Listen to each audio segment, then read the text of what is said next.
setiap amal, karena para ahli kasyaf sekalipun semua bermohon kepada Allah Subhanahu wa Ta'ala agar mereka diberikan kekuatan dalam beristiqomah agar mereka tidak jatuh dalam keadaan terhijab darinya. Ketahuilah oleh kalian, makrifat kepada Allah Subhanahu wa Ta'ala adalah dengan kejelasan dan bukan dengan tersamar, dan bila mana seorang hamba diberinya makrifat kepadanya, maka ia pasti akan melihat semua amal yang dicintai oleh Rasulullah Sallallahu Alaihi Wasallam. Imam Ibnu Atta, radhiyallahu anhu, jika sebelumnya kau sedikit melakukan salat dan puasa sunnah, maka perbaikilah kekuranganmu dengan banyak bersalawat kepada Rasulullah Sallallahu Alaihi Wasallam. Andai kata sepanjang hidupmu engkau melakukan segala jenis ketaatan dan kemudian Allah Subhanahu wa Ta'ala bersalawat kepadamu sekali saja, maka satu solawat Allah ini akan mengalahkan semua amalmu itu. Sebab, engkau bersalawat kepada Rasulullah sesuai dengan kekuatanmu, sedangkan Allah Subhanahu wa Ta'ala bersalawat kepadamu sesuai dengan kebesarannya. Ini jika Allah Subhanahu wa Ta'ala bersalawat kepadamu sekali. Lalu bagaimana jika Allah Subhanahu wa Ta'ala membalas setiap solawatmu dengan 10 solawat sebagaimana yang disebutkan dalam sebuah hadis sahih? Betapa indah hidup ini jika kau isi dengan ketaatan kepada Allah Subhanahu wa Ta'ala, dengan berzikir kepadanya dan bersalawat kepada Rasulullah Sallallahu Alaihi Wasallam. Orang yang menggunakan masa sehatnya untuk bermaksiat kepada Allah Subhanahu wa Ta'ala adalah seperti seorang anak yang mendapat warisan dari ayahnya sebesar 1000 dinar, kemudian ia gunakan semua uang itu untuk membeli ular dan kalajengking yang sangat berbisa yang kemudian mengelilingi dan menggigitnya. Bukankah ular dan kalajengking tersebut akan membunuhnya? Kamu gunakan masa sehatmu untuk bermaksiat kepada Allah Subhanahu wa Ta'ala, maka nilaimu adalah seperti burung pemakan bangkai yang terbang berkeliling mencari bangkai, dimanapun ia dapatkan, maka ia segera mendarat. Jadilah seperti tawon, kecil tapi memiliki cita-cita yang mulia. Ia hisap wewangian dan ia produksi madu yang enak. Engkau telah terlalu lama bergelimang kemaksiatan, kini terjunlah ke dalam hal-hal yang dicintai Allah Subhanahu wa Ta'ala. Telah kujelaskan hakikat permasalahan ini kepadamu, tetapi orang yang lalai tidak akan sadar meskipun memperoleh berbagai rencana. Sebab wanita yang kurang waras akalnya ketika putranya mati, ia justru tertawa. Begitu pula dirimu, engkau tinggalkan sholat malam, puasa sunnah dan berbagai amal soleh lain yang dapat kau kerjakan dengan seluruh anggota tubuhmu, tetapi tidak sedikit pun engkau merasa sakit. Kelalaian telah membunuh hatimu. Orang hidup akan merasa sakit ketika tertusuk jarum, akan tetapi, sesosok mayat tidak akan merasa sakit meskipun tubuhnya dipotong-potong dengan sebilah pedang. Saat ini hatimu sedang mati, karena itu duduklah di majelis yang penuh hikmah, sebab di dalamnya terdapat hembusan karunia dari surga. Hembusan karunia itu dapat engkau temukan di rumahmu, di perjalananmu. Jangan tinggalkan majelis ilmu, andai kata dirimu masih melakukan banyak maksiat. Jangan berkata, apa manfaatnya aku datang ke majelis ilmu, sedangkan aku senantiasa bermaksiat dan tidak mampu meninggalkannya. Akan tetapi, lepaskanlah busur panahmu selalu. Jika hari ini tidak tepat sasaran, bisa jadi besok tepat sasaran. Engkau hendaknya berpikir untuk melakukan amal sebaik mungkin, bukan sebanyak mungkin. Banyak amal jika tidak dilakukan dengan baik adalah seperti pakaian yang banyak jumlahnya, tetapi harganya murah harganya. Sedangkan sedikit amal tetapi berkualitas, dikerjakan dengan baik, adalah seperti sedikit pakaian tetapi mahal harganya. Amal yang berkualitas, dikerjakan dengan baik, adalah seperti sebuah intan berlian, kecil bentuknya tetapi mahal harganya. Orang yang menjadikan hatinya selalu ingat kepada Allah Subhanahu wa Ta'ala dan berjuang untuk melindungi hatinya dari pengaruh hawa nafsu, maka itu lebih utama daripada banyak melakukan salat dan puasa sunnah, tetapi hatinya dikuasai hawa nafsu. Orang yang melakukan salat dengan hati lalai adalah seperti seseorang yang menghadiahkan 100 peti kosong kepada seorang raja.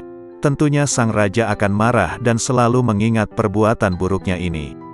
Sedangkan orang yang salat dengan hati yang hadir, khusyuk, adalah seperti seorang yang menghadiahkan sebutir intan berlian 100 dinar kepada seorang raja. Sang raja pun akan mengingat dan memujinya selalu. Suatu perbuatan paling berbahaya yang harus kamu waspadai adalah dosa-dosa kecil. Sebab, Ketika berbuat dosa besar, engkau menyadari bahayanya dan segera bertobat. Tetapi, terhadap dosa-dosa kecil, engkau seringkali meremehkannya dan tidak bertobat darinya. Engkau seperti seorang diselamatkan oleh Allah Subhanahu wa Ta'ala dari kejaran seekor harimau, pemisalan dosa besar, tetapi kemudian bertemu dan diterkam oleh 50 ekor serigala, pemisalan dosa kecil. Allah Ta'ala mewahyukan, kalian menganggapnya suatu yang ringan saja, padahal dia pada sisi Allah Subhanahu wa Ta'ala adalah besar. An-Nur, ayat 15. Dosa besar jika disandarkan pada kemurahan Allah Subhanahu wa Ta'ala menjadi kecil. Sedangkan dosa-dosa kecil jika kau lakukan secara terus-menerus menjadi dosa besar. Racun meskipun sedikit mampu membunuh.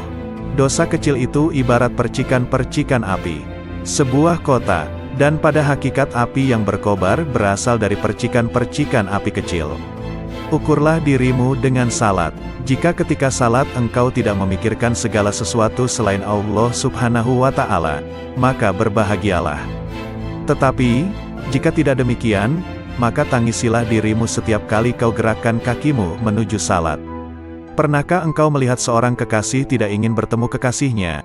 Allah Ta'ala mewahyukan, sesungguhnya salat akan mencegah dari perbuatan-perbuatan keji dan mungkar. Al-Ankabut, ayat 45. Barang siapa ingin mengetahui kedudukannya di sisi Allah Subhanahu wa Ta'ala, maka ia perhatikan bagaimana salatnya, ia kerjakan dengan tenang dan khusyuk, atau dengan tergesa-gesa dan lalai. Jika salat tersebut ternyata kau lakukan dengan lalai dan tergesa-gesa, maka taburkanlah pasir ke wajahmu. Seseorang yang duduk bersama penjual parfum akan mencium aroma wanginya. Sedangkan salat adalah sebuah ibadah yang seakan-akan kita sedang duduk bersama Allah Subhanahu wa Ta'ala. Jika engkau duduk bersama Allah Subhanahu wa Ta'ala, tetapi tidak memperoleh apa-apa, itu tandanya dalam hatimu terdapat penyakit, entah itu kesombongan, berbangga diri atau ketidaksopanan. Allah Subhanahu wa Ta'ala mewahyukan, aku akan memalingkan orang-orang yang menyombongkan dirinya di muka bumi tanpa alasan yang benar dari tanda-tanda kekuasaanku. Al-A'raf, ayat 146. Selepas salat ia tidak pantas bergegas, tergesa-gesa untuk meninggalkan tempat salatnya.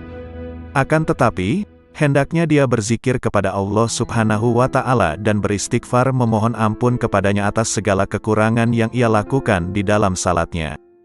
Berapa banyak salat yang tidak layak untuk diterima Allah Subhanahu wa Ta'ala, tetapi setelah engkau beristighfar memohon ampun kepadanya atas salat tersebut, Allah Subhanahu wa Ta'ala kemudian menerimanya. Dahulu Rasulullah Shallallahu Alaihi Wasallam selepas salat beristighfar sebanyak 3 kali. Sesungguhnya orang yang bermaksiat kepada Allah Subhanahu wa Ta'ala adalah dia yang tidak mengenal siksanya, dan orang yang tidak taat kepadanya adalah dia yang tidak mengetahui pahala yang Allah sediakan. Andai kata mereka melihat siksa neraka, tentu mereka tidak akan lalai. Dan andai kata mereka melihat berbagai kenikmatan yang disediakan Allah Subhanahu wa Ta'ala bagi penghuni surga, tentu sekejap pun mereka tidak akan meninggalkan ibadah. Jika engkau berteman dengan para pecinta menyeretmu untuk mencintai dunia. Jika engkau berteman dengan para pecinta akhirat, maka mereka akan membawamu untuk mencintai Allah Subhanahu wa Ta'ala. Jika kau ingin bermaksiat kepada Allah Subhanahu wa Ta'ala, maka lakukanlah di tempat di mana dia tidak melihatmu dan dengan kekuatan yang tidak berasal darinya, dan kedua hal ini mustahil dapat kamu lakukan, sebab semua yang kau gunakan untuk bermaksiat adalah nikmatnya. Kau gunakan nikmat yang ia anugerahkan untuk bermaksiat kepadanya. Bahkan kau sangat ahli bermaksiat dalam berbagai bidang.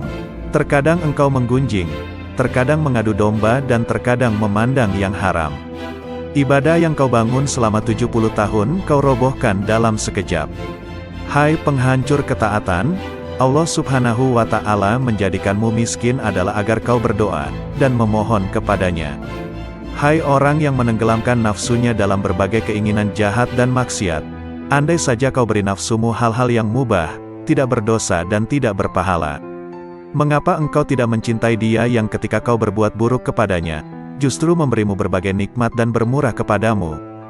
Jika ingin membersihkan air maka akan kau singkirkan segala hal yang dapat mengotorinya. Anggota tubuhmu ini seperti selokan-selokan yang bermuara ke hati. Karena itu jangan kau alirkan kotoran ke dalam hatimu, seperti pergunjingan, pengadu dombaan, ucapan yang buruk, pandangan yang haram dan lain sebagainya. Hati akan bercahaya dengan memakan makanan halal, berzikir, membaca Al-Quran dan menjaga mata dari pandangan yang tidak mendatangkan pahala, pandangan yang kurang disukai agama dan pandangan yang haram. Jangan biarkan matamu memandang sesuatu, kecuali jika pandangan itu menambah ilmu dan hikmahmu. Al-Imam Qutbil Mu'ti Al-Habib Ali bin Muhammad Al-Habsyi, radhiyallahu anhu. Camkanlah, jangan sampai kalian tidak mempelajari ilmu bahasa, nahwu dan shorof. Karena ilmu bahasa merupakan dasar dan perantara kalian untuk memahami semua ilmu. Wahai saudaraku, berprasangka baiklah kepada Allah Subhanahu wa Ta'ala, wujudkanlah kebenaran janjinya. Cukuplah bagi kita firman Allah Subhanahu wa Ta'ala, seperti disabdakan Rasulullah Sallallahu Alaihi Wasallam, "Aku bersama prasangka hambaku terhadapku, maka berprasangkalah kepadaku sesukamu." Jika seorang hamba memedulikan penyakit hati seperti penyakit badan, niscaya mereka akan mendapatkan tabib di hadapan mereka. Tetapi, sedikit sekali yang membahas masalah ini, karena mereka telah dikuasai nafsu dan akal. Jika tak ada ketamakan, dan tak ada satu makhluk pun keluar dari lingkaran jejak Nabi Sallallahu Alaihi Wasallam, tidak akan ada manusia mengejar dunia yang fana ini atau berpaling dari kebahagiaan akhirat yang kekal. Tak ada derajat yang lebih tinggi daripada prasangka baik, karena di dalam prasangka baik, terdapat keselamatan dan keberuntungan. Di dalam keluasan rahmat Allah Subhanahu wa Ta'ala, sirnalah amalmu seperti amal setiap makhluk. Di dalam rahasia Allah Subhanahu wa Ta'ala, yang dititipkan pada makhluknya, terdapat sesuatu yang mengharuskan untuk berkeyakinan bahwa semua makhluk adalah aulia. Keteguhan yang sempurna berbeda-beda. Keteguhan dalam perkataan berbeda dengan keteguhan dalam perbuatan. Keteguhan dalam perbuatan berbeda dengan keteguhan dalam beramal. Keteguhan dalam beramal berbeda dengan keteguhan dalam mencari. Keteguhan dalam mencari berbeda dengan keteguhan dalam apa yang dicari. Sedangkan hakikat, secara utuh dan merupakan kedudukan yang terakhir, adalah tidak memalingkan pandangan dari Allah Subhanahu wa Ta'ala sekedip mata pun, bahkan yang lebih cepat dari itu. Janganlah kau putuskan kehadiranmu di tempat-tempat yang baik karena alasan kesibukan dunia. Hati-hatilah karena itu merupakan tipu daya setan. Hadirkanlah Allah Subhanahu wa Ta'ala ketika sendirian. Sembahlah Dia, seakan melihatnya, dan jika tidak melihatnya, sesungguhnya Dia melihatmu. Orang yang lalai mengira bahwa dirinya mencapai kelezatan dunia tanpa mengetahui bahwa sebenarnya kemanisan dunia bercampur dengan kepahitannya. Sedangkan kehidupan indah yang sebenarnya adalah berpaling dari dunia, kemudian masuk ke hadirat yang maha kaya dengan sifat fakir, miskin, lalu memetik sesuatu yang indah dari tempat itu. Kerjakanlah segala perintah Allah Subhanahu wa Ta'ala dan tinggalkanlah larangannya. Jangan sampai Allah Subhanahu wa Ta'ala melihatmu melakukan apa yang dilarangnya, atau kehilanganmu pada perintahnya. Bangkitlah untuk memenuhi hak Allah Subhanahu wa Ta'ala. Bersemangatlah melakukan sesuatu yang membuat para salaf mulia. Cabutlah ketajaman dari sarung pedang tabiatmu yang membelah akar cinta dari asalnya. Taburilah tanah dengan benih pohon-pohon kezuhudan, hingga menghasilkan qurb, kedekatan kepada Allah Subhanahu wa Ta'ala, air telaga dari celah wisal, persatuan dengan Allah Subhanahu wa Ta'ala, dan pengetahuan pada puncak tujuan. Sesungguhnya, balasan setiap amal tergantung dari niatnya. Hadis riwayat Bukhari dan Muslim. Niat seorang mukmin lebih baik daripada amalnya. Sudah menjadi sifat seorang mukmin untuk menetapkan berbagai amal yang agung dan berusaha mengamalkannya, padahal dia hanya mampu mengamalkan sebagian darinya. Sebagai contoh adalah orang yang berniat menggunakan semua nafasnya, waktunya, untuk membaca wirid, zikir atau untuk berpikir. Ternyata dia hanya mampu menggunakan sebagian waktunya saja. Apa yang telah dia kerjakan itu baik, tapi niatnya tersebut lebih baik dari amal yang telah dia kerjakan. Syekh Salman Al-Farisi, radhiyallahu anhu. 3 kelompok manusia yang membuatku heran hingga tertawa. 1. Orang yang senantiasa mengangan-angankan dunia, padahal kematian selalu mengejarnya. 2. Orang yang lalai, padahal semua perbuatannya tidak akan dilalaikan, akan dibalas. 3. Orang yang tertawa, padahal dia tidak tahu, Allah Subhanahu wa Ta'ala yang Maha memelihara alam semesta, murka atau ridha kepadanya. Hati dan jasad adalah seperti seorang tunanetra, orang buta, dan seorang lumpuh memasuki sebuah kebun. Si lumpuh berkata kepada sang tunanetra, "Aku bisa melihat buah-buahan yang ada di kebun ini tetapi tidak dapat memetiknya, karena aku lumpuh. Kau tidak dapat melihatnya, tetapi kau tidak lumpuh, gendonglah aku." Sang tunanetra menggendong si lumpuh, dan memetik buah-buahan tersebut, kemudian mereka memakannya.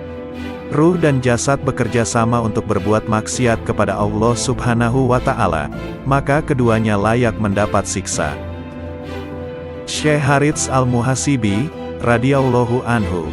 Saudaraku, kuperingatkan kau agar tidak sombong. Ingatlah bahwa Allah Subhanahu wa Ta'ala senantiasa mengawasimu. Oleh karena itu jangan sekali-kali menghina seseorang atau menolak kebenaran yang disampaikan kepadamu. Allah Subhanahu wa Ta'ala murka kepada seseorang yang bersikap demikian dan Ia akan merendahkan mereka yang menyombongkan diri. Bagaimana kau dapat menghina seorang muslim, padahal kau tidak pernah tahu bagaimana akhir usiamu dan usianya kelak? Di samping itu kau juga tidak mengetahui, kelak engkau akan masuk mana, surga atau neraka. Jika mau bersikap jujur, maka yang paling pantas untuk kau hina adalah dirimu sendiri. Sudahkah kau teliti keburukan-keburukan dirimu dan kekotoran jiwamu yang tidak diketahui orang lain, sehingga kau sucikan hati orang lain dan kau cela dirimu sendiri? Sesungguhnya kau dilarang untuk memuliakan dan menyucikan dirimu sendiri. Perbuatan ini haram bagimu. Jika kau lakukan, kelak di hari kiamat kau akan berada di bawah telapak kaki orang-orang yang kau hina di dunia. Renungkanlah ini dan memohonlah kepada Allah Subhanahu wa Ta'ala untuk menolongmu menghapuskan kesombongan dari hatimu. Semoga Allah Subhanahu wa Ta'ala melindungi kita semua dari sifat sombong ini. Al-Imam Al-Qut Al-Habib Abdullah bin Muhsin Al-Ettas, radhiyallahu anhu. Keramat Empang Bogor. Berziarahlah kamu kepada orang-orang soleh, karena orang-orang soleh adalah obat hati. Sebaik-baiknya teman adalah Al-Quran, dan seburuk-buruknya teman adalah syaitan. Bermaksiatlah sepuas kamu pasti kamu akan mati, dan beramal solehlah sepuas kamu pasti kamu akan mati. Orang yang buta bukan orang yang melihat banyaknya harta, akan tetapi, yang disebut orang buta, adalah orang yang tak mau melihat ilmu agama. Al-Imam Al-Qut Al-Habib Ahmad bin Hasan Al-Atta, radhiyallahu anhu. Insya Allah ucapanku yang kau tulis dan kumpulkan akan memberikan manfaat yang besar. Dan usahamu ini lebih bermanfaat dan langgeng daripada mencatat karomah-karomah yang terjadi. Karomah yang berlangsung pada saat itu saja dan akan dilupakan dengan berjalannya waktu. Namun manfaat ucapanku ini insya Allah Ta'ala akan abadi. Orang yang menghargai ucapanku belum datang, mereka adalah orang-orang masa depan. Sesungguhnya terlalu memfasih-fasihkan bacaan adalah bid'ah. Andai kata salaf membaca Al-Quran seperti mereka yang suka memfasih-fasihkan bacaannya, tentu mereka tidak dapat menghatamkan Al-Quran dalam semalam. Imam Ghazali juga pernah berkata bahwa hudur dan khusyuk dalam membaca Al-Quran tidak mungkin dapat dirasakan oleh orang yang membaca Al-Quran dengan terlalu memfasihkan huruf dan memberi tekanan berlebihan pada tashdid-tashdidnya. Andai kata kalian curahkan seluruh konsentrasi kalian untuk merenungkan makna rahmat, pujian, rububiyah, kekuasaan Allah Subhanahu wa Ta'ala, Al-Malik, penghambaan, permohonan hidayah, Sirotol Mustaqim yang ada dalam Fatihah, maka itu lebih baik. Jika kau membaca ayat sajadah dan pada saat itu kau berada di tempat yang tidak layak untuk sujud, maka bayangkanlah seakan-akan dirimu berada di tempat yang mulia, seperti Masjidil Haram atau masjid-masjid lainnya. Setelah itu sujudlah dengan hatimu. Syekh Abdul Qadir Al-Jailani dalam bukunya yang berjudul Al-Gunyah mengatakan, jika aku berdiri mengerjakan sholat, maka bayangkanlah seakan-akan kau sedang menghadap Ka'bah dan saksikanlah Ka'bah itu dengan hatimu. Niscaya kau akan meningkat ke makom yang lain. Kerjakanlah salat karena Allah Subhanahu wa Ta'ala memerintahkannya. Jadikanlah makna segala sesuatu sebagai tujuanmu. Jangan jadikan cara pengucapan huruf, makraj, dan sejenisnya sebagai pusat perhatianmu dalam salat. Tapi amati dan renungkan, tadabur, makna ayat yang kau baca. Apa yang menghalangimu untuk merenungkan makna basmalah, Arti rahmat ayat pertama dan makna syukur. Renungkan dengan pemberi nikmat dan pemelihara alam. Makna rahmat di ayat ketiga. Makna raja dan penguasa. Makna ibadah, pertolongan, hidayah, Sirotol mustaqim dan orang-orang yang berjalan di atasnya, yaitu orang-orang yang diberi nikmat oleh Allah Subhanahu wa Ta'ala. Renungkan tentang orang-orang yang berpaling, yakni orang-orang yang dimurkai Allah Subhanahu wa Ta'ala. Manusia mempunyai dua sayap yang dapat ia gunakan untuk terbang ke tempat yang mulia, yaitu niat dan himmah, semangat dan tekad. Sedangkan penghuni zaman ini berpijak pada salah satu di antara keduanya. Ada yang memiliki niat, tapi tidak memiliki himmah. Ada yang himmahnya besar tapi belum memiliki niat. Jika seseorang mempunyai niat, kemudian memperoleh himmah, maka Allah Subhanahu wa Ta'ala akan memperhatikannya dan akan menyampaikannya pada tujuan. Niat itu sebelum himmah dan himmah sebelum amal. Setiap zaman ada 124.000 wali dan setiap wali mewarisi hal dari Nabi Sallallahu Alaihi Wasallam. Di antara mereka ada yang tahu dirinya wali, tapi ada juga yang tidak tahu. Imam Junaid berkata, barang siapa membuka bagi dirinya satu pintu niat baik, maka Allah Subhanahu wa Ta'ala membukakan baginya 70 pintu taufik.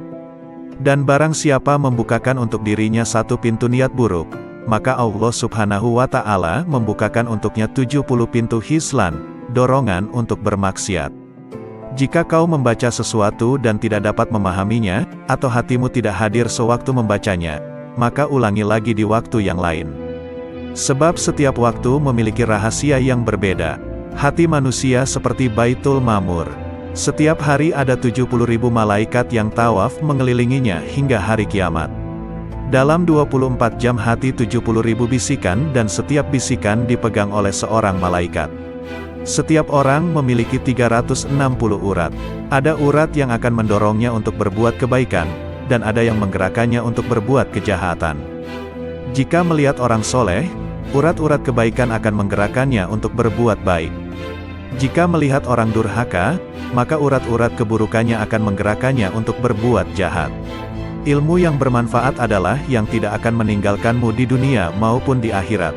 Ilmu adalah alat, meskipun ilmu itu baik, tapi hanyalah alat, bukan tujuan. Ilmu digunakan hanya untuk mencapai tujuan. Ilmu harus diiringi adab, akhlak dan niat-niat soleh. Ilmu demikian inilah yang dapat mengantarkan seseorang kepada makom-makom yang tinggi. Jika dalam hatimu terlintas bisikan buruk atau ajakan untuk bermaksiat, angkatlah kepalamu ke langit lalu ucapkan, Allah, dengan satu nafas. Perbuatan ini akan membakar dan menghapus dengan seketika bisikan-bisikan buruk dalam hati.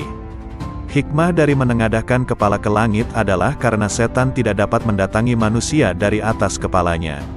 Allah berfirman, kemudian iblis akan mendatangi mereka dari muka dan belakang mereka, dari kanan dan kiri mereka. Al-A'raf ayat 17. Setiap kebajikan terasa berat bagi nafas.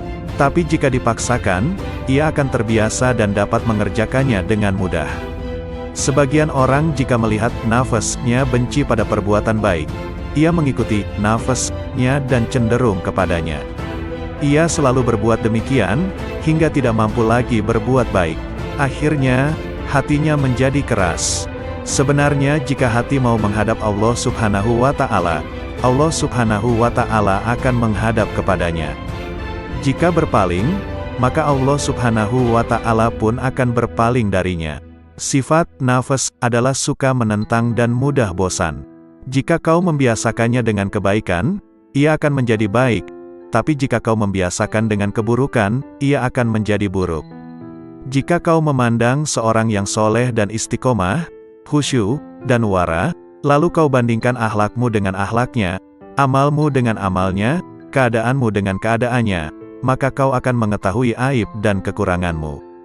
Setelah itu akan mudah bagimu untuk memperbaiki ucapan dan perbuatanmu yang salah, lahir maupun batin. Itulah sebabnya kita dianjurkan untuk bergaul dengan orang-orang yang soleh dan mulia serta dilarang bergaul dengan selain mereka. Sebab watak seseorang akan mencuri watak orang lain. Jika tidak kau temukan teman duduk yang soleh, pelajarilah buku, sifat, riwayat hidup dan semua perilaku kaum solihin. Al-Imam Al-Qut Al-Habib Abu Bakar bin Muhammad As-Segaf, Gresik, radhiyallahu anhu. Ketahuilah bahwa Allah Subhanahu wa Ta'ala akan memberikan kepada hambanya segala apa yang dipanjatkan sesuai dengan niatnya. Menurut saya Allah Subhanahu wa Ta'ala niscaya akan mendatangkan segala nikmatnya di muka dunia, dengan cara terlebih dahulu Dia titipkan di dalam hati hambanya yang berhati bersih. Untuk itu kemudian dibagi-bagikan kepada hambanya yang lain. Amal seorang hamba tidak akan naik dan diterima Allah Subhanahu wa Ta'ala kecuali dari hati yang bersih. Ketahuilah wahai saudaraku, seorang hamba belum dikatakan sebagai hamba Allah Subhanahu wa Ta'ala yang sejati jika belum membersihkan hatinya. Wahai saudara-saudaraku, dengarkanlah apa yang dikatakan Habib Ali bin Muhammad Al-Habsyi. Beliau meminta kepada kita untuk selalu meluangkan waktu menghadiri majlis-majlis semacam ini, taklim, zikir. Ketahuilah bahwa menghadiri suatu majlis yang mulia akan dapat menghantarkan kita kepada suatu derajat yang tidak dapat dicapai oleh banyak amal kebajikan yang lain. Simaklah apa yang dikatakan guruku tadi. Di zaman ini, hanya sedikit orang yang menunjukkan adab luhur dalam majlis. Jika ada seseorang yang datang, mereka berdiri dan bersalaman atau menghentikan bacaan, padahal orang itu datang ke majlis tersebut tidak lain untuk mendengarkan. Oleh karenanya, banyak aku jumpai orang di zaman ini, jika datang seseorang, mereka berkata, "Silahkan kemari," dan yang lain mengatakan juga, "Silahkan kemari," sedang orang yang duduk di samping mengipasinya.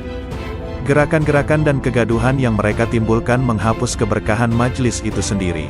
Keberkahan majlis bisa diharapkan, apabila yang hadir beradab dan duduk di tempat yang mudah mereka capai. Jadi keberkahan majlis itu pada intinya adalah adab, sedangkan adab dan pengagungan itu letaknya di hati. Oleh karena itu, wahai saudara-saudaraku, aku anjurkan kepada kalian, hadirilah majlis-majlis khair, baik. Ajaklah anak-anak kalian ke sana dan biasakan mereka untuk mendatanginya agar mereka menjadi anak-anak yang terdidik baik, lewat majlis-majlis yang baik pula. Saat-saat ini aku jarang melihat santri-santri atau siswa-siswa madrasah yang menghargai ilmu. Banyak aku lihat mereka membawa mushaf atau kitab-kitab ilmu yang lain dengan cara yang tidak menghormatinya, menenteng atau membawa di belakang punggungnya. Lebih dari itu mereka mendatangi tempat-tempat pendidikan yang tidak mengajarkan kepada anak-anak kita untuk mencintai ilmu tapi mencintai nilai semata-mata. Mereka diajarkan pemikiran filosof dan budaya pemikiran-pemikiran orang Yahudi dan Nasrani. Aku teringat pada suatu kalam dari seorang soleh yang mengatakan, tidak ada yang menyebabkan manusia rugi, kecuali keengganan mereka mengkaji buku-buku sejarah kaum solihin dan berkiblat pada buku-buku modern dengan pola pikir moderat. Wahai saudara-saudaraku, ikutilah jalan orang-orang tua kita yang solihin, sebab mereka adalah orang-orang suci yang beramal ikhlas. Ketahuilah salaf kita tidak menyukai ilmu kecuali yang dapat membuahkan amal soleh. Al-Habib Umar bin Hafiz, radhiyallahu anhu, barang siapa menjadikan kematiannya sebagai pertemuan dengan sang kekasih, Allah, maka kematian adalah hari raya baginya. Barang siapa percaya pada risalah, terutusnya Rasulullah, maka ia akan mengabdi padanya. Dan barang siapa percaya pada risalah, maka ia akan menanggung, sabar, karenanya. Dan barang siapa yang membenarkan risalah, maka ia akan mengorbankan jiwa dan hartanya untuknya. Kedekatan seseorang dengan para nabi di hari kiamat menurut kadar perhatiannya terhadap dakwah ini. Manusia di setiap waktu senantiasa terdiri dari dua golongan, golongan yang di wajahnya terdapat tanda-tanda dari bekas sujud dan golongan yang di wajahnya terdapat tanda-tanda dari bekas keingkaran. Barang siapa yang menuntut keluhuran, maka tidak akan peduli terhadap pengorbanan. Sesungguhnya di dalam sujud terdapat hakikat yang apabila cahayanya turun pada hati seorang hamba, maka hati tersebut akan sujud selama-lamanya dan tidak akan mengangkat dari sujudnya. Banyak bergurau dan bercanda merupakan pertanda sepinya hati dari mengagungkan Allah Subhanahu wa Ta'ala, dan tanda dari lemahnya iman. Hakikat tauhid adalah membaca Al-Quran dengan merenungi artinya dan bangun malam. Salah satu sari penyebab turunnya bencana dan musibah adalah sedikitnya orang yang menangis di tengah malam.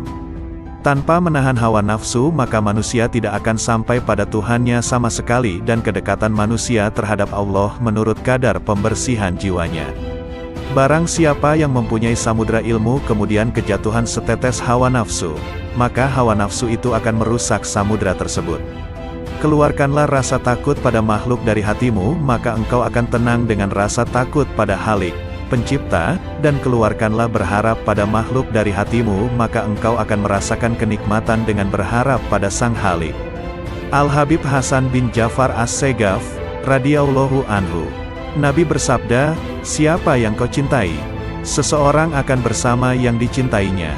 Jika engkau mencintai orang-orang soleh, maka kau akan bersama Nabi Muhammad sallallahu alaihi wasallam. Jika engkau mencintai majelis-majelis ilmu, kau akan dikumpulkan bersama Nabi Muhammad sallallahu alaihi wasallam dan orang-orang soleh. Nabi sallallahu alaihi wasallam bersabda, duduknya kamu di majelisnya orang alim, tidak memegang pena, pulpen dan tidak menulis satu huruf pun, maka lebih baik kamu daripada kamu memerdekakan 1000 orang budak, dan melihatnya kamu ke wajah orang alim, maka lebih baik kamu daripada kamu menyedekahkan 1000 kuda di jalan Allah subhanahu wa ta'ala, dan mencium tangannya orang alim, maka lebih baik kamu daripada kamu beribadah 1000 tahun. Satu orang ahli ilmu seperti ulama yang waro, apik, lebih ditakutkan setan daripada 1000 orang ahli ibadah yang bersungguh-sungguh tetapi dia bodoh.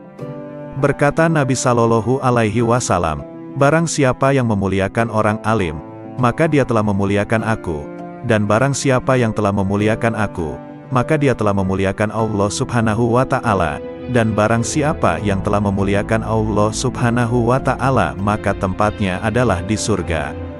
Sayyidah Amirah, radhiyallahu anhu. Orang yang menginginkan kemuliaan bersama Allah, berusaha mengendalikan dirinya dari memperturutkan keinginan hawa nafsu. Mereka menghadapkan hati dan pikirannya pada Allah. Mereka berusaha patuh pada syariat dan aturan yang telah ditetapkan Allah. Mereka tidak memperturutkan keinginan hawa nafsunya. Orang yang selalu memperturutkan keinginan hawa nafsunya, hatinya akan menjadi rusak dan penuh penyakit. Jika tidak ada usaha untuk mengobati dan membersihkannya dari penyakit, akhirnya hati akan menjadi keras, membatu, dan akhirnya mati. Dalam hati mereka ada penyakit, lalu ditambah Allah penyakitnya, dan bagi mereka siksa yang pedih, disebabkan mereka berdusta. Al-Baqarah ayat 10. Para ahli tasawuf membagi nafsu manusia menjadi 7 tingkatan, yaitu 1. Nafsul amarah, ini adalah tingkatan yang paling rendah. Nafsul amarah cenderung mendorong manusia untuk melakukan perbuatan keji dan rendah. Keberadaan nafsu ini disebutkan dalam Quran Surah Yusuf ayat 53. 2. Nafsul lawamah, tingkat yang lebih tinggi adalah nafsul lawamah.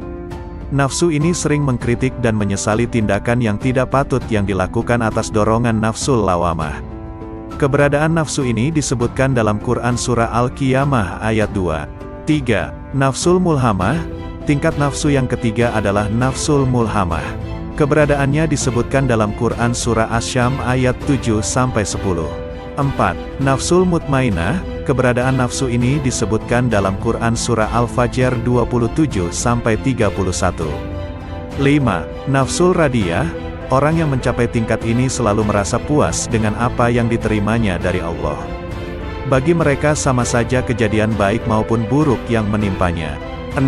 Nafsul mardiyah, tingkat ini lebih tinggi daripada nafsul radiyah. Ia adalah orang yang sangat dekat dan dicintai Allah. Merekalah yang dimaksud oleh salah satu hadis qudsi, senantiasa hambaku mendekatkan diri kepadaku dengan mengerjakan ibadah-ibadah sunnah hingga aku cinta padanya. Maka apabila aku telah mencintainya, jadilah aku pendengarannya yang dengannya ia mendengar, penglihatannya yang dengannya ia melihat, perkataannya yang dengannya ia berkata-kata, jadilah aku tangannya yang dengannya ia berbuat, jadilah aku kakinya yang dengannya ia melangkah, dan akalnya yang dengannya ia berfikir. 7. Nafsul kamilah, ini adalah tingkatan para nabi dan rasul, manusia suci dan sempurna, yang selalu berada dalam pengawasan dan bimbingannya. Terpelihara dari perbuatan yang tercela. Untuk meraih tingkatan nafsu dari level rendah sampai yang tinggi seperti tersebut di atas diperlukan perjuangan yang gigih dan ulet. Tidak bisa didapat dengan santai tanpa usaha yang maksimal. Untuk naik dari satu tingkat ke tingkat yang lebih tinggi dibutuhkan waktu yang cukup lama sampai bertahun-tahun. Jika suatu wilayah sudah tidak ada lagi cahaya Allah atau hukum syaranya sudah dilecehkan, manusia sudah tidak lagi menyembah Allah, Tuhannya adalah uang, jabatan, dan hawa nafsu. Maka efeknya adalah pembersihan total sama dengan disucikannya kembali dengan teguran bencana sebagai pemusnahan berhala-berhala. Maka dari itu umur keberlangsungan dunia itu tergantung bagaimana manusia-manusianya mengakui dengan perbuatan hati bahwa tiada Tuhan selain Allah, yang maha berkuasa dalam memberi maslahat dan menarik mudarat. Jadilah sebenar-benar hamba Allah yang tiada pernah mengangankan ataupun mencita-citakan selainnya. Ridolah dengan pengaturan-pengaturannya baik pada dirimu maupun orang lain dan setujuilah kadar-kadarnya, karena tugas kita hanyalah menurutinya di segala kondisi. Dan yakinlah bahwa pengaturannya adalah sebaik-baik pengaturan yang pandai dan cermat untuk kita, karena kita belum tentu bisa mengatur kebaikan untuk diri sendiri. Yakin dan percayalah kau akan mendapatkan yang lebih baik di akhirat kelak yang telah Allah sediakan untuk hamba-hambanya yang menuruti. Nabi Muhammad Sallallahu Alaihi Wasallam. Marifat adalah modalku, akal fikiran adalah sumber agamaku, cinta adalah dasar hidupku, rindu kendaraanku, zikrullah adalah kawan dekatku, keteguhan adalah perbendaharaanku, duka adalah kawanku, ilmu adalah senjataku, ketabahan adalah pakaianku, kerelaan adalah sasaranku, fakir, kesederhanaan adalah kebanggaanku, menahan diri adalah pekerjaanku, keyakinan adalah makananku, kejujuran adalah perantaraanku, ketaatan adalah ukuranku, berjihad adalah perangaiku, dan hiburanku adalah sholat. Janganlah engkau gantungkan hatimu kepada dunia karena sesungguhnya aku tidak menjadikan dunia ini untuk engkau. Jadikan cintamu kepadaku sebab tempat kembalimu adalah kepadaku. Bersungguh-sungguhlah engkau mencari surga. Putuskan harapan dari makhluk karena sesungguhnya mereka itu sedikit pun tidak ada kuasa di tangan mereka. Rajinlah mengerjakan sembahyang tahajud karena sesungguhnya pertolongan itu beserta qiyamul lail. Nabi Muhammad Sallallahu Alaihi Wasallam bersabda, "Wahai Ali, apakah engkau menginginkan 600.000 kambing, 600.000 dinar atau 600.000 kalimat?" Lalu, Imam Ali alaihi salam menjawab, "Wahai Rasulullah, aku menginginkan 600.000 kalimat." Lalu Rasulullah bersabda, "Wahai Ali, aku akan meringkas 600.000 kalimat itu dalam 6 kalimat. 1. Jika engkau melihat manusia berlomba-lomba mengerjakan yang bukan kewajiban mereka, maka sibukkanlah dirimu dengan menyempurnakan kewajibanmu. 2. Jika engkau melihat manusia berlomba-lomba dalam urusan dunia, maka sibukkanlah dirimu dengan urusan akhirat. 3. Apabila manusia sibuk mengurusi aib, celah, orang lain, maka uruslah aibmu sendiri. 4. Jika manusia saling memperindah dunianya, maka hiasilah akhiratmu. 5. Dan jika engkau melihat manusia sibuk dengan memperbanyak amal, maka beramallah yang ikhlas. 6. Dan ketika engkau melihat manusia menjadikan makhluk sebagai perantaranya, maka jadikanlah Allah sebagai perantaramu. Sesungguhnya orang yang paling dibenci di hadapan Allah Ta'ala ialah orang yang ditinggalkan Allah Ta'ala bersendirian. Ia tersesat dari jalan yang benar dan bergerak tanpa petunjuk. Apabila ia dipanggil kepada perkebunan dunia ini, ia giat. Tetapi apabila ia dipanggil ke perkebunan akhirat, ia enggan serta bertangguh. Seakan-akan untuk apa yang ia giat adalah wajib baginya, sedangkan segala yang untuk itu, ia enggan tidak dituntut darinya. Sayyidina Ali bin Abi Thalib karamallahu wajahu. Ketahuilah, sesungguhnya kalian akan mati dan setelah itu dibangkitkan. Kalian akan dimintai pertanggungjawaban atas semua amal kalian, serta mendapatkan balasan yang setimpal. Karena itu jangan tertipu kehidupan dunia. Kehidupan dunia ini penuh ujian, bersifat sementara dan syarat dengan tipu daya. Semua yang ada di dalamnya akan musnah. Para penghuninya pun saling berebut untuk memperolehnya. Ketahuilah, kalian beserta segala perhiasan kehidupan dunia akan mengalami hal yang sama dengan mereka yang terdahulu, orang-orang yang panjang umurnya dan lebih megah rumahnya. Sekarang jasad mereka telah menjadi tulang belulang, rumah mereka kosong. Mereka berada di kubur dekat dan penghuninya terasingkan. Mereka digerogoti oleh cacing, tertimbun oleh bebatuan dan pasir. Bayangkan kalian kelak akan menjadi seperti mereka, tubuh kalian hancur dan sendiri dikubur. Apa yang akan terjadi dengan kalian jika kiamat tiba? Semua yang dikubur dibangkitkan dan segala rahasia yang tersembunyi dalam dada dibongkar. pada saat itulah setiap jiwa akan memperoleh balasan sesuai dengan perbuatannya selama hidup di dunia. Hafalkanlah 5 hal ini. 1. Seorang hamba hendaknya tidak berharap kecuali kepada Allah Subhanahu wa Ta'ala. 2. Seorang hamba hendaknya hanya takut akan dosa-dosanya. 3. Seorang yang bodoh hendaknya tidak merasa malu untuk bertanya. 4. Seorang yang berilmu ketika ditanya tentang sebuah persoalan dan tidak mengetahui jawabannya, hendaknya tidak malu untuk mengatakan, Allah Subhanahu wa Ta'ala yang Maha Mengetahui. 5. Bagi iman, sabar ibarat kepala sebuah tubuh, sehingga tidak sempurna iman seseorang yang tidak memiliki kesabaran. Asy-Syahid Sayyidina Hasan Syababul Jannah radhiyallahu anhu. Tinggalkan apa yang meragukan hatimu, beralihan kepada sesuatu yang tidak meragukan hatimu, karena sesungguhnya kebenaran itu membawa ketenangan di dalam hati. Manusia celaka karena 3 hal, sombong, rakus dan dengki. Sombong adalah penyebab rusaknya agama dan karena sifat inilah iblis mendapat laknat.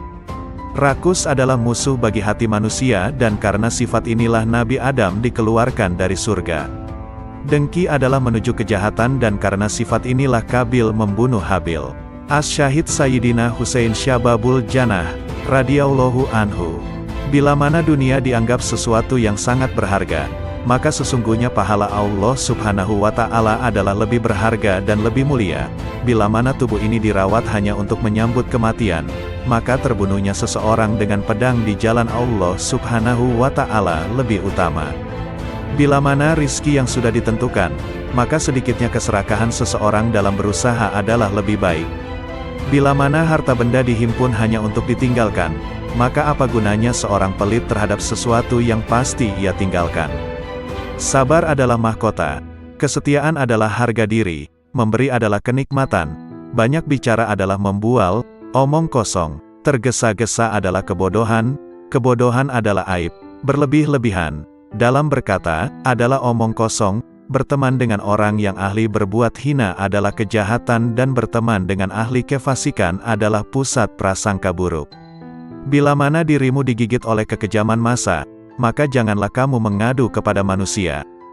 Dan janganlah kamu meminta selain kepada Allah Tuhan yang Maha Penolong, yang Maha Tahu dan yang Maha Benar. Karena seandainya kamu hidup dan kamu telah berkeliling dari belahan barat sampai ke belahan timur, maka tentu kamu tidak menemukan seorang pun yang mampu membuat orang lain bahagia atau sengsara. Syekh Al-Imam Ibrahim bin Adham radhiyallahu anhu. 10 pesan Ibrahim bin Adham. 1. Kalian mengenal Allah tetapi kalian tidak menunaikan haknya. 2. Kalian mengaku mencintai Rasul-Nya, tetapi kalian meninggalkan sunnahnya. 3. Kalian membaca Al-Quran, tetapi kalian tidak mengamalkan isinya. 4. Kalian banyak diberi nikmat karunia, akan tetapi kalian tidak mensyukurinya. 5. Kalian mengatakan bahwa setan adalah musuh, tetapi kalian justru mengikuti langkahnya. 6. Kalian mengaku bahwa surga adalah benar adanya, namun kalian tidak melakukan amalan-amalan yang mengantar ke sana. 7. Kalian mengaku bahwa neraka adalah benar adanya, tetapi kalian tidak lari dari panas siksanya. 8. Kalian mengaku bahwa kematian benar adanya, namun kalian tidak mempersiapkan diri ke sana. 9. Kalian sibuk mengurusi kekurangan orang lain, tetapi kalian lupa akan kekurangan diri sendiri. 10. Kalian menguburkan jenazah, akan tetapi tidak mau mengambil pelajaran dari peristiwa kematian. Ada 7 perkara yang perlu diingat. 1. Orang yang banyak bicara janganlah kamu harapkan sangat kesadaran hatinya. 2. Orang yang banyak makan janganlah kamu harapkan sangat kata-kata hikmat darinya. 3. Orang yang banyak bergaul dengan manusia janganlah kamu harapkan sangat kemanisan ibadahnya. 4. Orang yang cinta kepada dunia janganlah kamu harapkan sangat husnul hatimahnya. 5. Orang yang memilih berkawan dengan orang yang zalim janganlah kamu harapkan sangat kelurusan agamanya. 6. Orang yang mencari keridhaan manusia janganlah harapkan sangat akan keridhaan Allah Subhanahu wa Ta'ala daripadanya. Sayyidina Al-Imam Ali Zainal Abidin As-Sajjad radhiyallahu anhu. Wahai nafsu, hentikanlah kecondonganmu kepada dunia dan kecenderungan untuk meramaikannya. Tidaklah engkau menjadikan sebagai pelajaran terhadap para pendahulumu yang telah ditelan bumi serta para sahabatmu yang telah membuatmu bersedih karena kepergiannya, demikian juga kawan-kawanmu yang telah berpindah ke dalam tanah, mereka sekarang telah berada di dalam perut bumi, di balik permukaannya, kebaikan-kebaikan mereka ikut lebur menyatu di dalamnya. Sudah berapa banyak manusia-manusia yang telah dibinasakan oleh kekejaman masa dari abad ke abad, serta beberapa banyak manusia-manusia yang telah dirusak oleh bumi dengan bencana-bencananya, lalu mereka ditenggelamkan di dalam gumpalan tanahnya, dari berbagai jenis manusia yang pernah engkau ajak bergaul dan kemudian mereka kamu antarkan ke dalam kuburnya. Betapa banyak manusia yang telah ditipu oleh dunia dari mereka yang justru mendiaminya, dan betapa banyak manusia yang telah dibanting oleh dunia dari mereka yang justru menempatinya. Lalu dunia itu tidak mau mengangkatnya lagi dari keterpelesetannya, tidak menyelamatkannya dari kebinasaannya, tidak menyembuhkan dari kepedihannya, tidak membebaskannya dari penyakitnya, dan tidak melepaskannya dari penderitaannya. Amal yang paling utama di sisi Allah Subhanahu wa Ta'ala adalah sesuatu yang dilakukan menurut sunnah Rasulullah Sallallahu Alaihi Wasallam. Orang-orang yang menjadi pimpinan para manusia adalah orang-orang yang bermurah hati dan bertakwa. Sedangkan di akhirat nanti, yang mulia adalah orang-orang ahli agama, ahli keutamaan dan orang ahli ilmu yang bertakwa, karena sesungguhnya ulama adalah ahli waris para nabi. Sayyidina Al-Imam Muhammad Al-Baqir, radhiyallahu anhu. Sesungguhnya petir dapat menyambar seorang mukmin atau bukan, tetapi tak akan menyambar orang yang berzikir. Wahai putraku, hindarilah sifat malas dan bosan, karena keduanya merupakan kunci keburukan. Sesungguhnya jika engkau malas, tidak akan banyak melaksanakan kewajiban. Jika engkau bosan, tak akan tahan dalam menunaikan kewajiban. Seburuk-buruknya seorang teman itu adalah seseorang yang hanya menemanimu ketika kamu kaya dan meninggalkanmu ketika kamu miskin. Jika engkau menginginkan suatu kenikmatan dapat terus engkau nikmati, perbanyaklah mensyukurinya. Jika engkau merasa rizki lambat datang, perbanyaklah istighfar. Jika engkau ditimpa kesedihan, perbanyaklah membaca la haula wala quwata illa billah. Jika engkau takut, ucapkanlah hasbunallah wa ni'mal wakil. Jika engkau kagum terhadap sesuatu, ucapkanlah masya Allah, la quwata illa billah. Jika engkau dikhianati, bacalah wa ufawidu amri ilallah, innallaha basirun bil ibad. Jika engkau ditimpa kesumpekan, ucapkanlah la ilaha illa anta subhanaka inni kuntu minas zalimin. Sayyidina Al-Imam Ja'far As-Shadiq, Amudusi Saraf, radhiyallahu anhu. Keseimbangan tobat dan ibadah akan menimbulkan perilaku yang baik yang mendapat ridho dari Allah Subhanahu wa Ta'ala. Sebab dengan tobat kita akan menyadari akan semua kesalahan yang pernah kita lakukan, dan dengan tobat pula dapat meningkatkan amal ibadah kita kepada Allah Subhanahu wa Ta'ala. Sesuai sabda Rasulullah, apabila Allah menghendaki seseorang menjadi baik, maka Dia membuatnya menyadari akan kesalahan-kesalahannya. Tiada bekal yang lebih utama daripada takwa, tiada sesuatu yang lebih baik daripada diam, tiada musuh yang lebih berbahaya daripada kebodohan, tiada penyakit yang lebih parah daripada berbohong. Jika engkau mendengar suatu kalimat dari seorang muslim, maka bawalah kalimat itu pada sebaik-baiknya tempat yang engkau temui. Jika engkau tidak mampu untuk mendapatkan wadah tempat kalimat tersebut, maka celalah dirimu sendiri. Barang siapa yang menjaga hatinya dari kelalaian berzikir, melindungi dirinya dari jerat syahwat, serta menjaga akalnya dari penyimpangan, dia akan dikelompokkan ke dalam golongan mereka yang hidup hatinya. Kemudian bagi mereka yang menjaga diri dari memanfaatkan ilmu pengetahuan yang dimilikinya untuk kepentingan pribadi, yang memelihara keimanannya dari bid'ah-bid'ah yang merusak, serta memelihara hartanya dari sesuatu yang haram, maka dirinya akan dikelompokkan ke dalam golongan orang-orang yang soleh. Jika engkau menjumpai sesuatu yang tidak engkau sukai dari perbuatan saudaramu, maka carilah satu, atau bahkan sampai 70 alasan, untuk membenarkan perbuatan saudaramu itu. Jika engkau masih belum mendapatkannya, maka katakanlah, semoga ia mempunyai alasan tertentu, kenapa berbuat demikian, yang aku tidak mengetahuinya. Duhai anakku, barang siapa membuka aib orang lain, maka aib keturunannya akan tersingkap. Barang siapa menghunus pedang seorang yang bengis, maka dia akan terbunuh darinya. Barang siapa menggali lubang untuk mencelakakan saudaranya, maka dia sendiri yang akan terjerumus ke dalamnya. Barang siapa memasuki tempat-tempat yang biasa dikunjungi orang-orang bodoh, maka dia akan direndahkan. Barang siapa bergaul dengan ulama, dia akan dimuliakan. Dan barang siapa memasuki tempat-tempat kemaksiatan, maka dia akan dituduh berbuat maksiat. Imam Hasan Basri, radhiyallahu anhu, hidup di dunia bagaikan ular berbisa yang lembut sentuhannya dan racunnya akan mematikan. Berhati-hatilah hidup di dunia yang penuh pesona, rayuan dan godaan.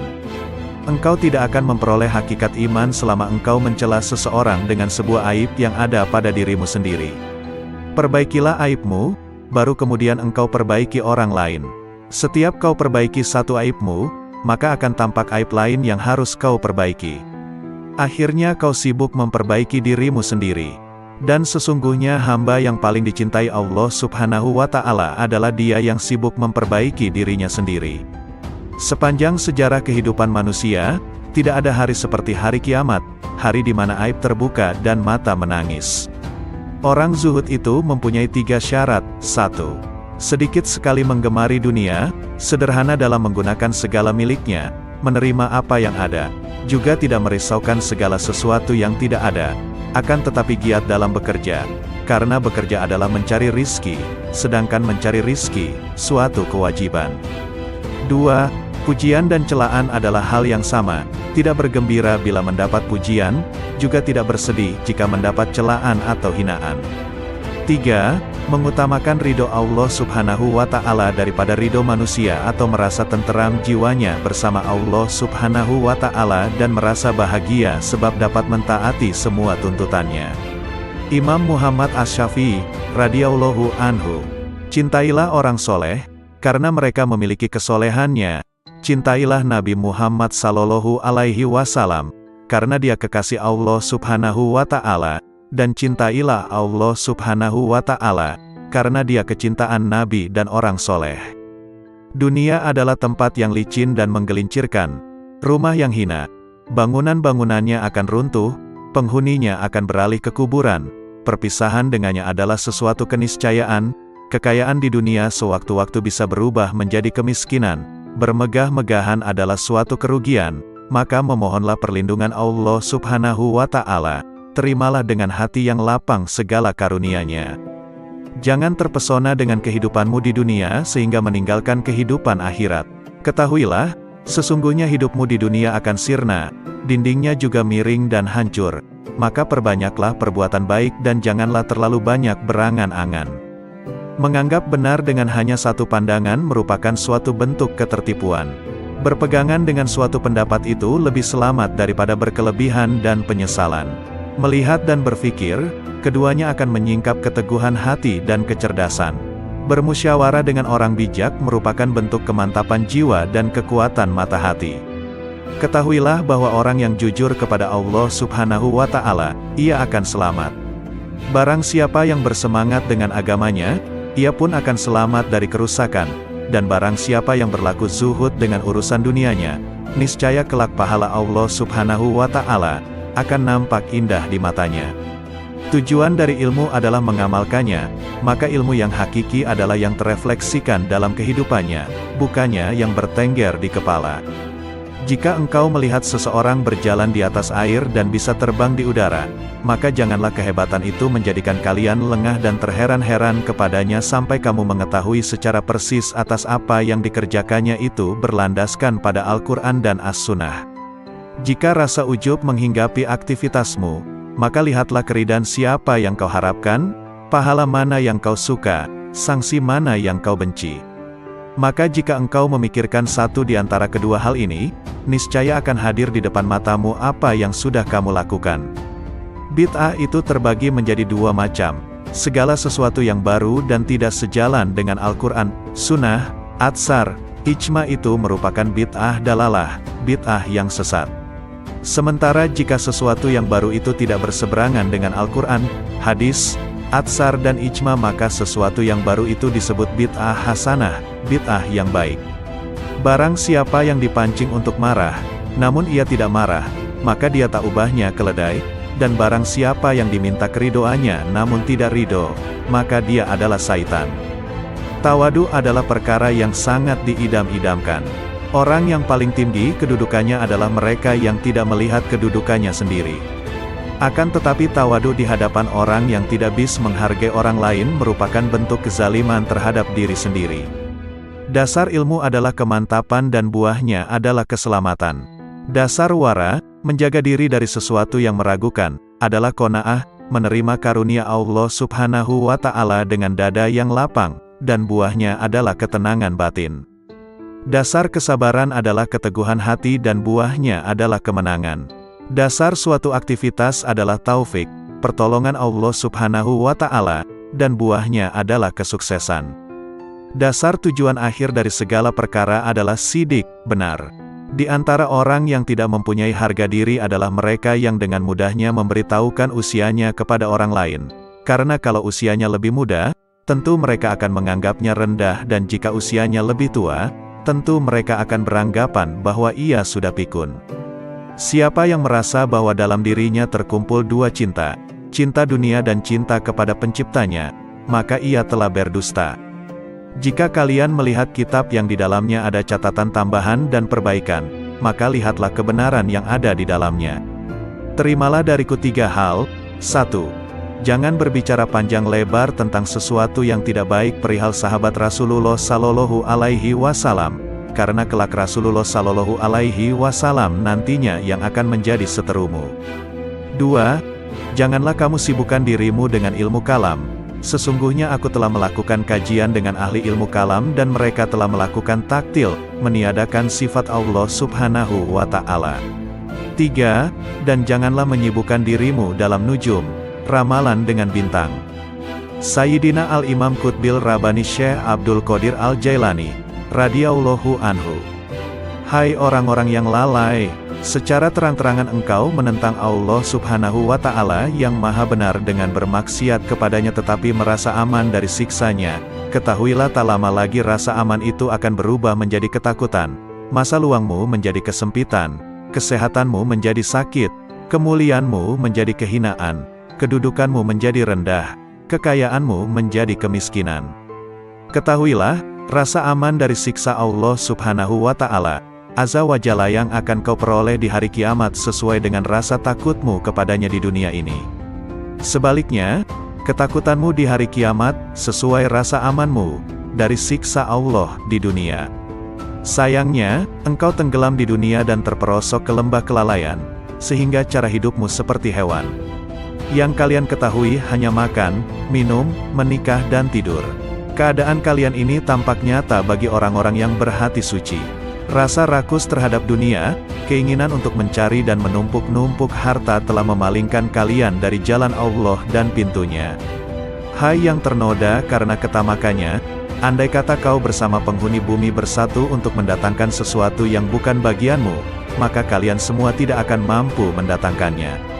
Oleh karena itu tinggalkanlah rasa tamak untuk mencari sesuatu, rezeki, yang telah ditetapkan untukmu, maupun yang tidak ditetapkan untukmu.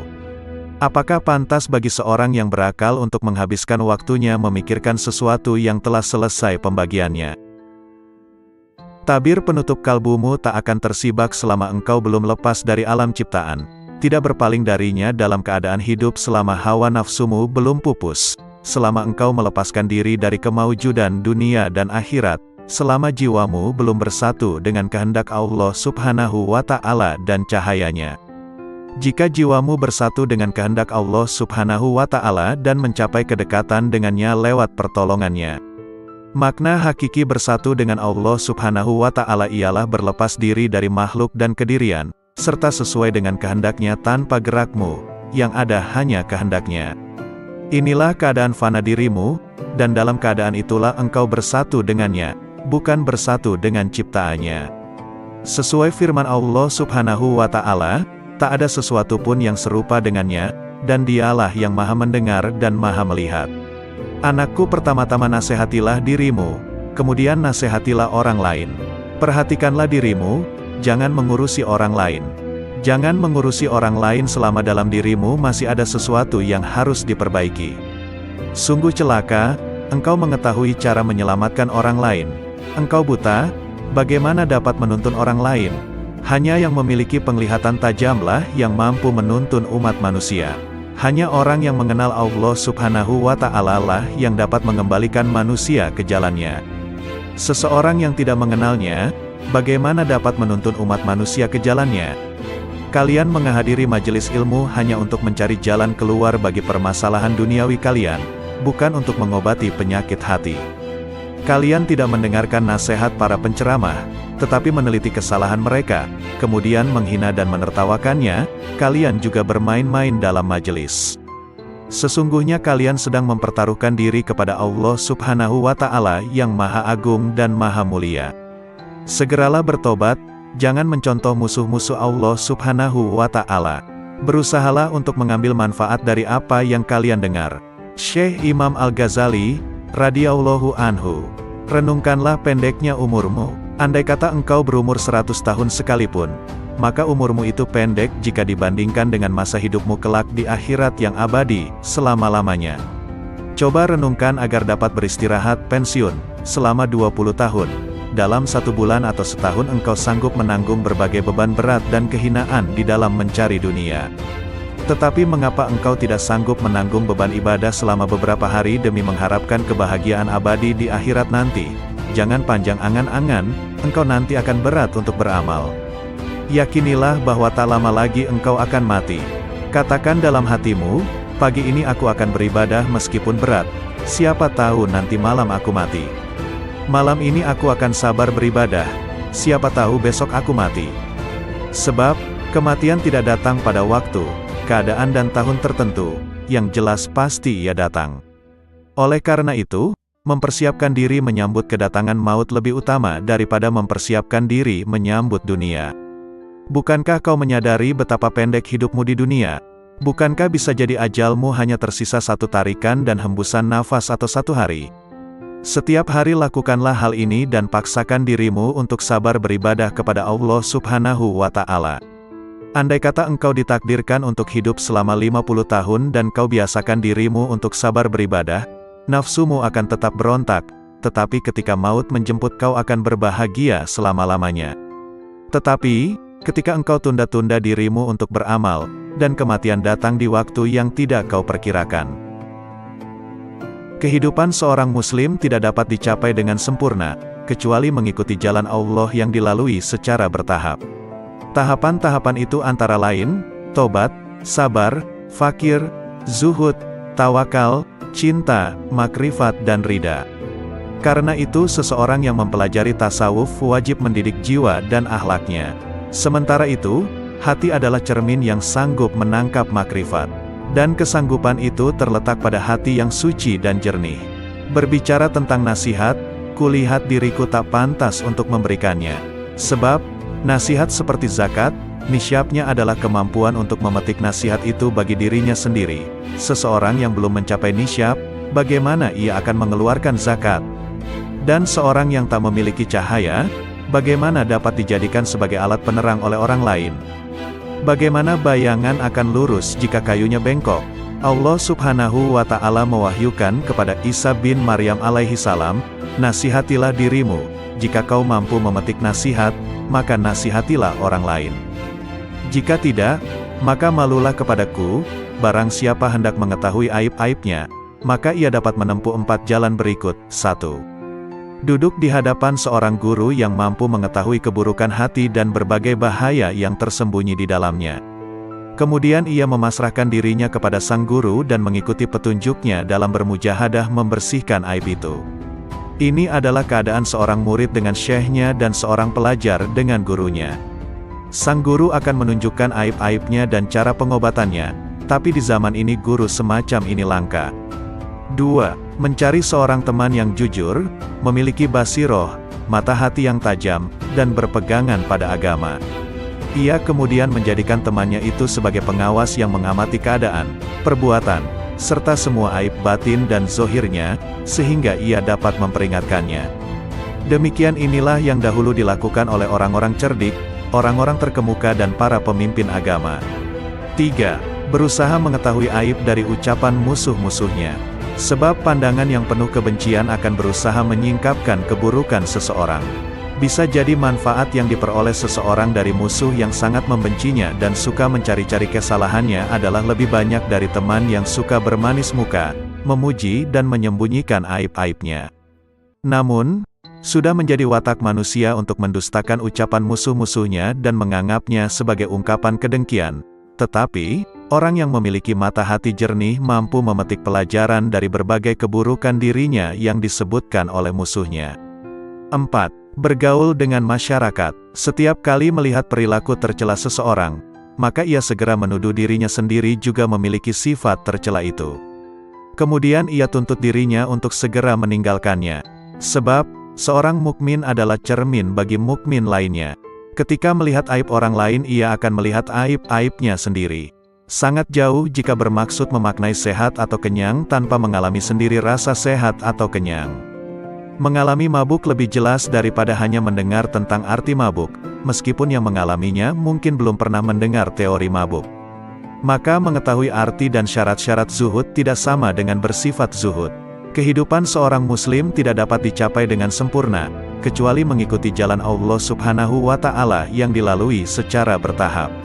Tahapan-tahapan itu antara lain, tobat, sabar, fakir, zuhud, tawakal, cinta, makrifat dan ridha. Karena itu seseorang yang mempelajari tasawuf wajib mendidik jiwa dan akhlaknya. Sementara itu, hati adalah cermin yang sanggup menangkap makrifat.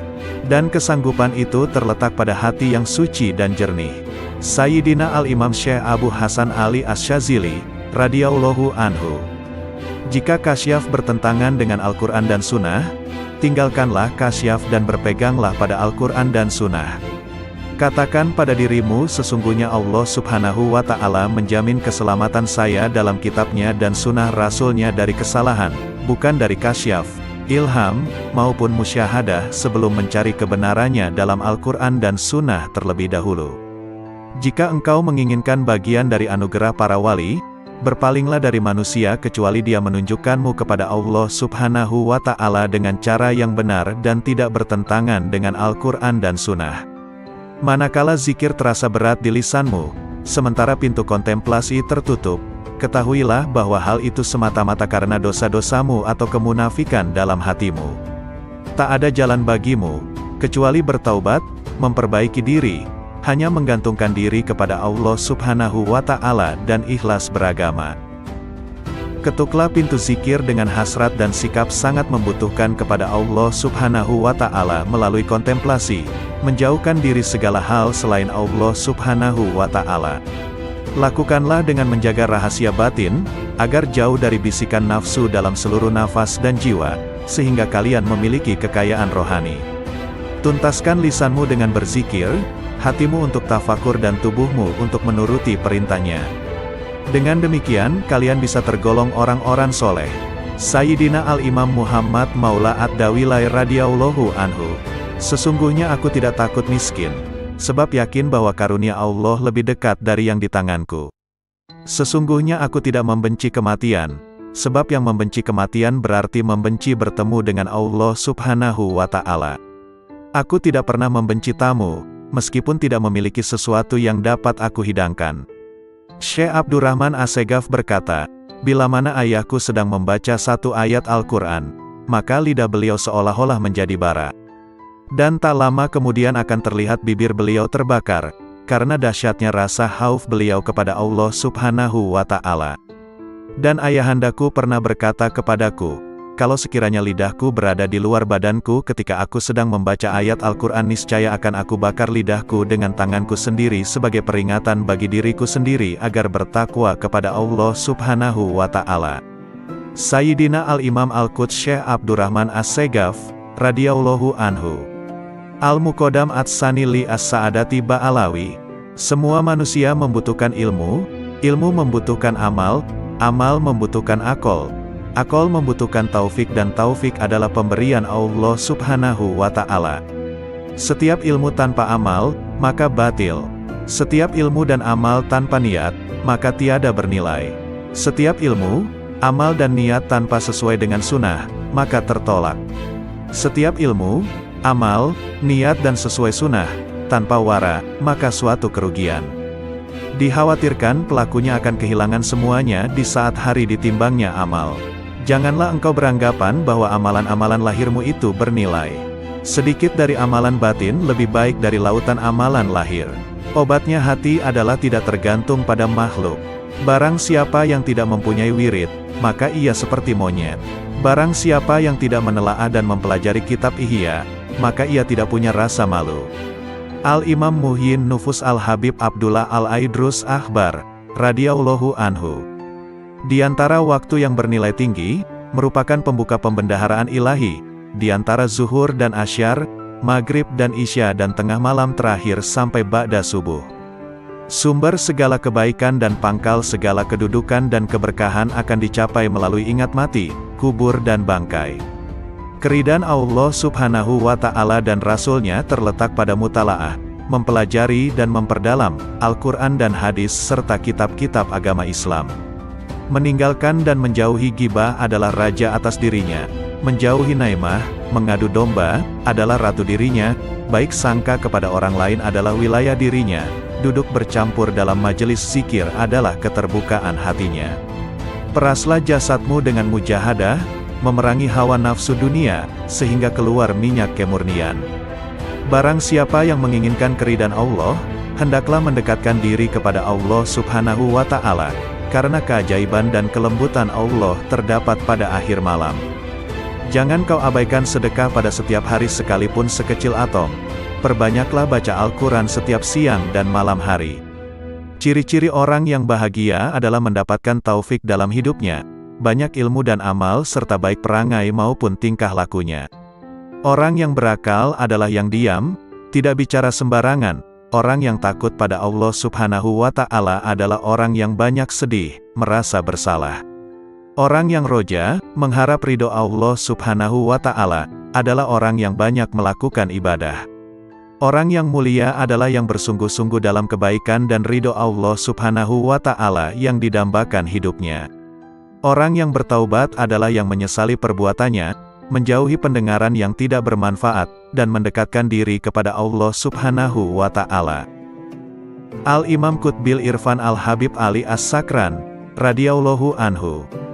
Barang siapa memiliki hubungan dengan orang-orang yang telah meninggal dunia dengan terbiasa menghadiahkan pahala membaca Al-Quran, zikir, doa, sedekah dan ibadah lainnya, maka kelak di kubur dia tidak akan merasa kesepian. Bahkan setelah meninggal dunia dia akan merasa senang. Dia seperti orang yang berkunjung ke rumah teman yang pandai menghibur dan selalu memuliakannya. Saudaraku, jangan tinggalkan satupun sunnah dan adab yang terdapat dalam syariat, tanpa uzur, alasan yang benar. Sebab, Abdullah bin Mubarak radhiyallahu anhu berkata, barang siapa meremehkan adab, akibatnya dia akan meninggalkan sunnah. Dan barang siapa meremehkan sunnah, akibatnya dia akan meninggalkan yang wajib, akibatnya dia tidak akan memperoleh makrifat. Rasulullah Shallallahu Alaihi Wasallam bersabda, maksiat merupakan utusan, kurir, kekufuran. Memandang remeh hal-hal yang makruh akan mendorong seseorang untuk berbuat yang haram dan meremehkan yang haram akan mendorong seseorang untuk kufur. Oleh karena itu, wahai saudaraku, dengan berlandaskan sunnah dan hukum-hukum syariat, biasakan dirimu untuk menentang dan tidak mengikuti keinginan nafsu. Curahkanlah semua tenagamu untuk berjuang mendapatkan keridhaan Allah Subhanahu wa Ta'ala dan kesuksesan di hari esok. Al-Imam Qutbil Anfas Al-Habib Umar Al-Ettas, radhiyallahu anhu.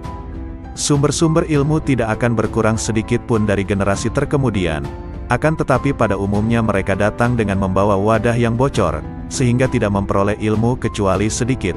Sebagian orang yang datang dengan membawa bejana yang dapat mencukupi dalam waktu sebulan, ada juga yang mencukupinya hanya 8 hari, ada juga yang hanya mencukupinya sehari, tetapi ada juga yang dapat mencukupinya sepanjang hidupnya. Dulu di antara manusia ada yang datang membawa pelita lengkap dengan minyak dengan koreknya, yakni dengan persiapan yang lengkap, sehingga gurunya dapat menyalakan.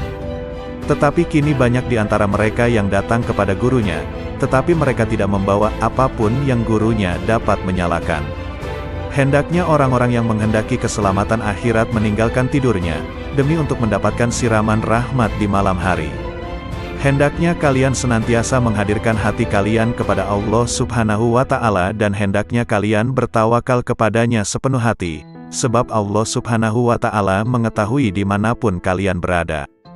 Alangkah entengnya musibah dalam agama menurut kalian, padahal kalian tidak pernah menyatakan belasungkawa andai kata aku terlambat sholat berjamaah. Bila waktu sholat telah tiba, tinggalkanlah semua kegiatanmu, sebab Allah Subhanahu wa Ta'ala lebih pantas diperhatikan daripada yang lain. Janganlah terlalu peduli dengan dunia dan penghuninya dan janganlah merasa iri pula dengan pakaian atau makanan yang dimiliki oleh penghuninya. Yang dikatakan orang baik adalah seorang yang telah melewati pintu surga sampai masuk ke dalamnya. Perbanyaklah membaca istighfar dan alhamdulillah sebanyak mungkin setelah membaca maulud. Perbanyaklah baca istighfar dan solawat, karena keduanya adalah sebaik-baik zikir yang dapat menolong kesulitan di masa kini.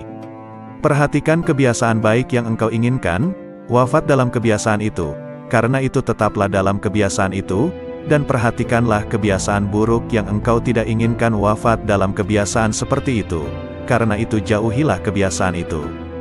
Tentang sabda Rasulullah Shallallahu Alaihi Wasallam, seseorang ada kalanya beramal kebajikan-kebajikan sampai antara ia dengan surga hanya tinggal sejengkal, tetapi dalam ketentuan ilahi, ia ditetapkan sebagai penghuni neraka, sehingga ia melakukan perbuatan-perbuatan amal penghuni neraka, sampai ia masuk neraka. Seseorang ada kalanya beramal kejahatan-kejahatan sampai antara ia dengan neraka hanya tinggal sejengkal, tetapi dalam ketetapan ilahi, ia ditetapkan sebagai calon penghuni surga, maka ia beramal penghuni surga, sampai ia masuk surga. Pendapat Habib Umar Al-Atta tentang sabda Nabi Shallallahu Alaihi Wasallam di atas. Seseorang yang selalu mengerjakan amalan ahli surga, kebanyakannya akan masuk ke dalam surga, sebab perbuatan lahiriah adalah lambang perbuatan batiniah. Jika ia masuk ke dalam neraka, maka hal itu jarang sekali. Hal itu seperti orang yang jatuh dari tempat yang tidak terlalu tinggi, tentunya orang itu tidak akan berbahaya. Demikian pula seorang yang melakukan amal-amal ahli neraka, kebanyakannya ia akan masuk ke dalam neraka, tetapi jika ia masuk ke dalam surga, maka hal itu jarang sekali terjadi. Hal itu seperti orang yang jatuh dari puncak gunung, kebanyakan akan wafat. Al-Imam Qutbil Irsyad wal Bilad Al-Habib Abdullah Al-Haddad, radhiyallahu anhu. Sesungguhnya aku tidak ingin bercakap-cakap dengan masyarakat, aku juga tidak menyukai pembicaraan mereka, dan tidak peduli kepada siapapun dari mereka. Sudah menjadi tabiat dan watakku bahwa aku tidak menyukai kemegahan dan kemasyhuran. Aku lebih suka berkelana di gurun Sahara. Itulah keinginanku, itulah yang kudambakan. Namun, aku menahan diri tidak melaksanakan keinginanku agar masyarakat dapat mengambil manfaat dariku. Ketahuilah, amal yang bernilai tinggi adalah amal yang dianggap kecil dan dipandang remeh oleh nafsu. Adapun amal yang dipandang mulia dan bernilai oleh nafsu, pahalanya dapat sirna, baik karena pelakunya, amalnya itu sendiri ataupun karena orang lain yang berada sekitarnya. Di zaman ini kita harus berhati-hati, sebab zaman ini adalah zaman syubhat. Para ulama menyatakan, tidak sepatutnya seorang yang berilmu bingung membedakan yang baik dan buruk. Sebab, kebaikan dan keburukan adalah dua hal yang sangat jelas. Setiap orang dapat membedakannya. Seorang berilmu ketika harus memilih satu di antara dua kebaikan atau dua keburukan, maka dia akan memilih kebaikan yang terbaik dan meninggalkan keburukan yang terburuk. Ikut langkah-langkah ulama salaf, ulama terdahulu, akan membuahkan kebaikan yang amat besar, walaupun si pengikut bukan tergolong ahli batin. Tetapi jika ia serasikan langkahnya dengan ulama salaf, maka ia akan mendapatkan seperti apa yang didapat oleh mereka para salaf solihin. Jika satu zaman itu rusak, maka wajiblah bagi mereka yang hidup di zaman itu, untuk mengikuti jejak langkah ulama salaf solihin. Jika tidak mampu menyamakan diri dengan mereka dalam setiap langkah, paling tidak hampir menyamai mereka, sebab setiap orang dalam kehidupan itu harus memiliki panutan, imam, sedang orang yang tidak memiliki panutan, imam, maka panutannya adalah setan. Seorang murid, pencari jalan menuju Allah, tidak boleh menyakiti hati gurunya karena belajar dan ilmunya tidak akan diberi berkah. Ada kalanya seseorang murid, Pencari jalan menuju Allah, diuji dengan kemiskinan, kepapaan dan kesempitan dalam kehidupan.